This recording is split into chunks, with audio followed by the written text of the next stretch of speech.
Now, Morocco's strongest earthquake has killed nearly 3,000 people and left many homeless. And now the government has announced an aid programme to help people cope with the damage, including providing temporary shelter.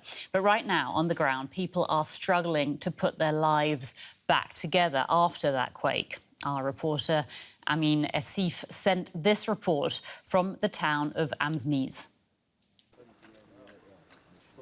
The dust is settling on the town of Amzmiz. Now begins a daily life of making do with close to nothing. Aid is flowing into this town, but it can't change the fact that hundreds of people here are homeless, sleeping in tents provided by the government and volunteers. In mountain towns that have been heavily affected by the earthquake, what we've seen is that the people who live there did not evacuate the towns. They stayed there in tents or some other temporary dwellings.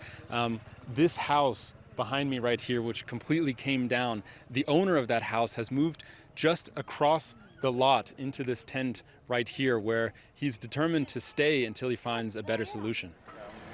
Jamel said he spent 15 years building his house, and he'd only moved in 3 years ago.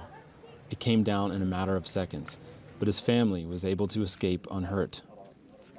I didn't try to look for things in the rubble because I don't have the strength. I can only look at it from a distance, that's it. This intersection has become a new neighborhood for dozens of other families in Jamel's situation.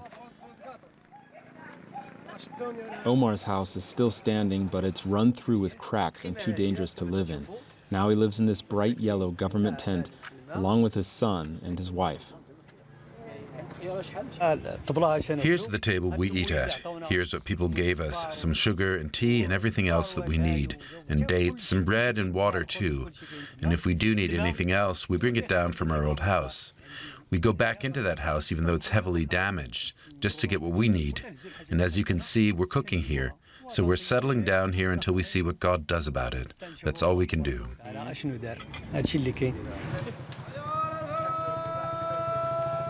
At 5 p.m., the call to afternoon prayer rings out, but not from the top of the mosque, which was damaged in the earthquake. Today, the imam calls from the street.